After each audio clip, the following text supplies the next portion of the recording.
As you know, I'm preoccupied right now with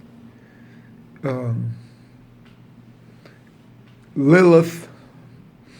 And if I'm preoccupied with Lilith, I'm preoccupied with Samiel, who is her consort.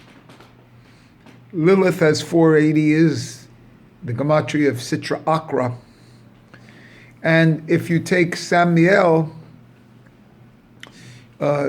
it's 131, and 480 and 131 comes out to be 611, which is Torah.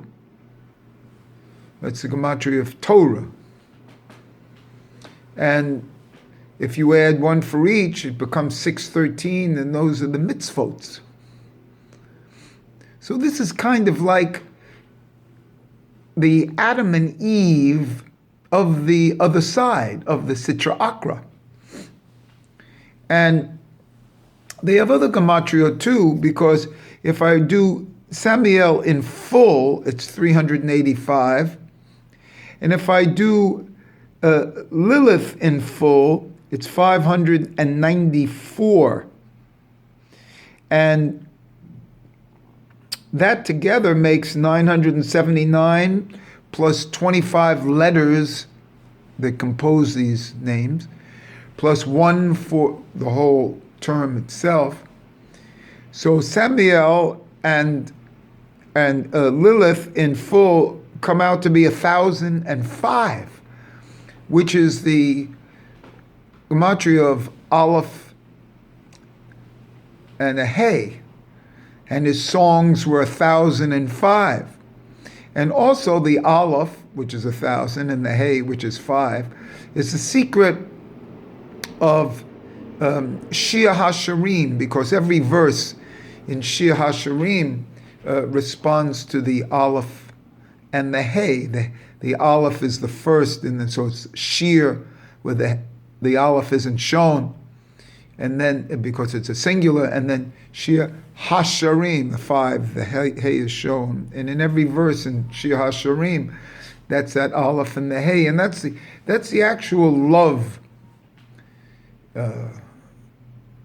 potion.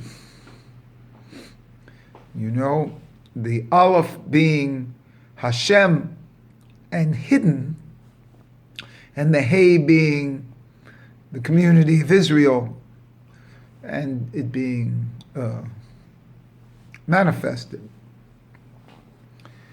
This same word is also evident in the first word of the Haggadah that we use, in the name Ha.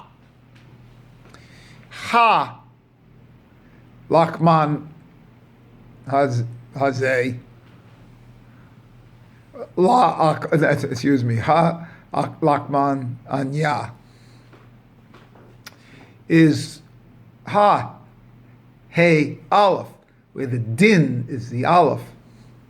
But it's that same 1,005. So Purim and Pesach and respond to this Aleph and the Hey. And so do Lilith and Samiel. And so what we're looking for is an underside. And Lilith and Samiel are not written about, you know. So how do you find these? Well, that's the great secret. In the Zohar, the Nahash in the Gan Eden is Lilith. So now we have a gender displacement here. And maybe Lilith has a masculine soul within a feminine body.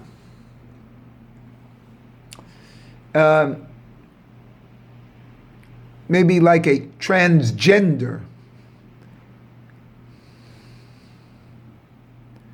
And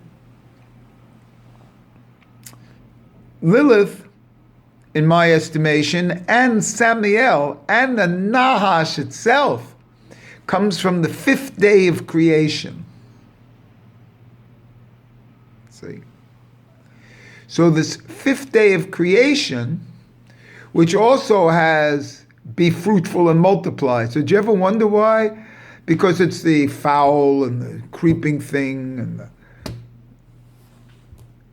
the animal level has the be fruitful and multiply, different than the ground level. Okay. And this comes from the fifth day, and so it's a fifth day soul, which is very high and deep. And to this time, we're still in the underworld with this. Now, it does say later on in writings, writings like these, by the way, they're not canonized. See, born on the fifth day as the Nahash was actually part of the impregnation of Hava. And in other writings, they say that Samael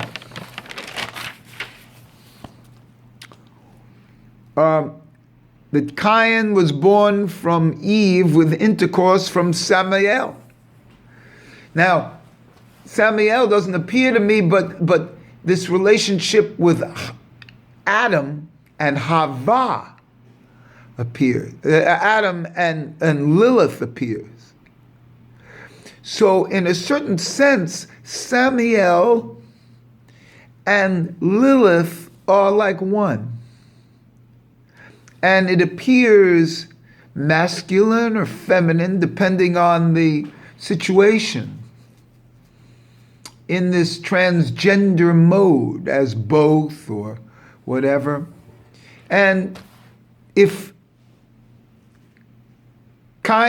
born from Eve with intercourse from Samael, but wouldn't it be funny if there was a threesome, as I said before, between Lilith and Adam and Hava, Eve. And when there's a threesome, when there's a transgender, then it's a foursome because Samael is there too. So it's a real weird situation here of sexuality, which comes through later on because Cain wants to marry and did kill Hevel for the opportunity to marry Hevel's twin sister. So we have a whole sexuality here.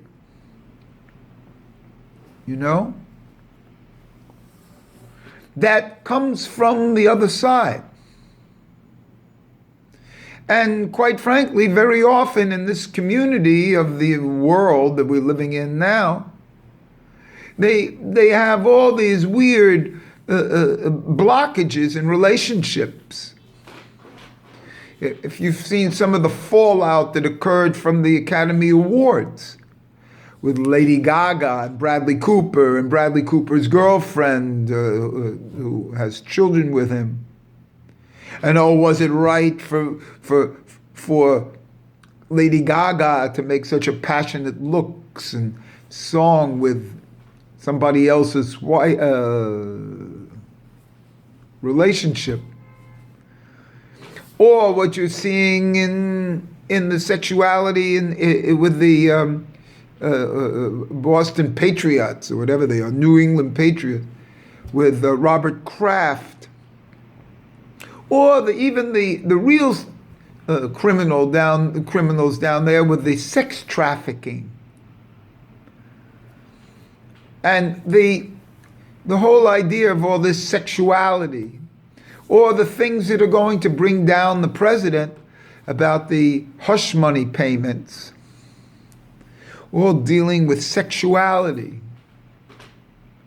And until total sexuality is understood within with what man is supposed to be, well, you see, here's my point. The Mashiach isn't here yet. How is the Mashiach going to come here? See? Is it going to be that we have blockages? Will it come from a blockages world where we don't enter into the underworld, so to speak? And so this is a valuation and value judgment.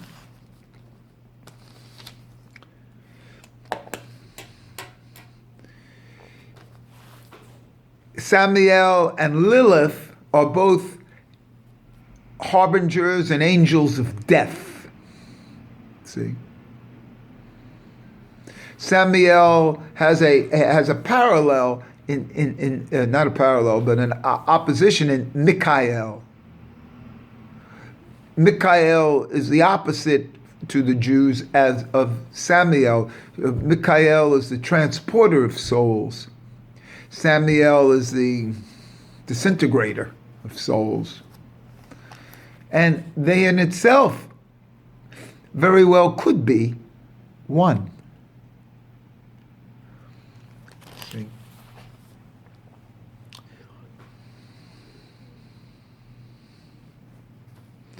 The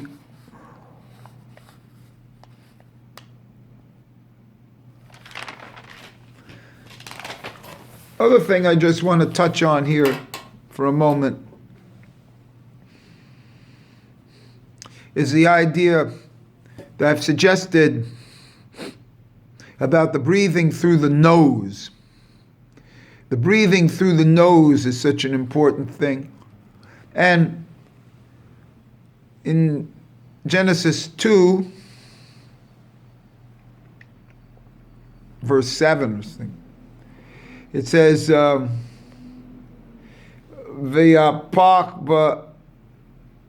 ba'efav neshma chayim. And he breathed into his nostrils the breath of life. I have a lot of gematria on this. The whole totality comes out to 1061, which is another Aleph and Samak. The other thing about it is that Neshmas Hayim comes out to be 858 plus 2 words plus 1 term comes to be 861, and that's a gematria for Ein Sof, Aleph, Samek, little squiggles, and then a final pay. That's 861. So Neshmas Hayim, breath of life. Now, the breath of life goes into the nostrils.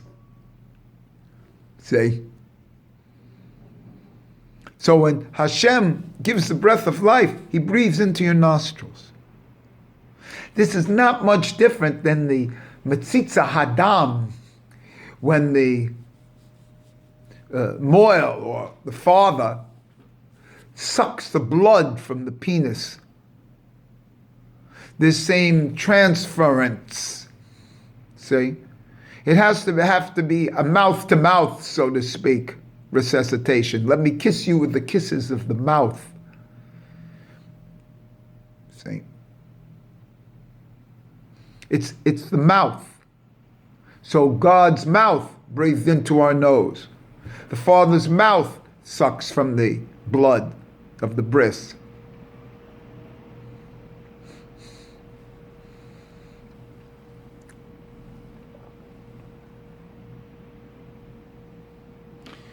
It's a transference. It's an out breath into an in breath. So it's okay to breathe out through the mouth. I'm breathing out now. I can't talk through my nose. But understand this.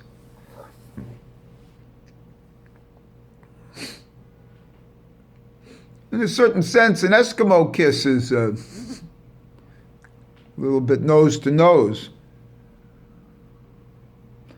In a certain sense, now that I'm doing this real-time Kabbalah, and he breathed into his nose, could have done nose to nose. But nose is a phallic symbol anyway. The nose symbolizes the phallus, the yesod. There are a lot of things here that we don't know the relationship, how Lilith appeared in Gan Eden is a transformative character, that maybe the one became two, maybe Lilith and Samuel one character, and very well could be, and that's what we're going to be exploring. And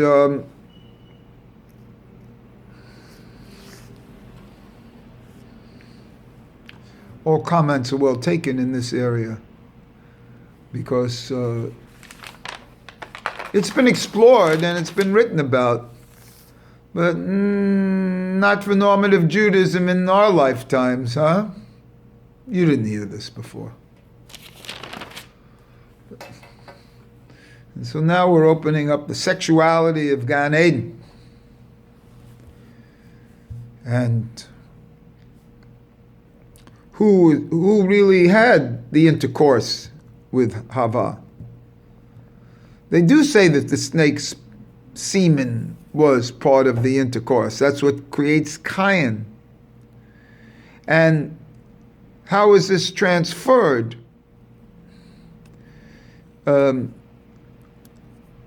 Was it two beers? Because the first beer can only create the vessel.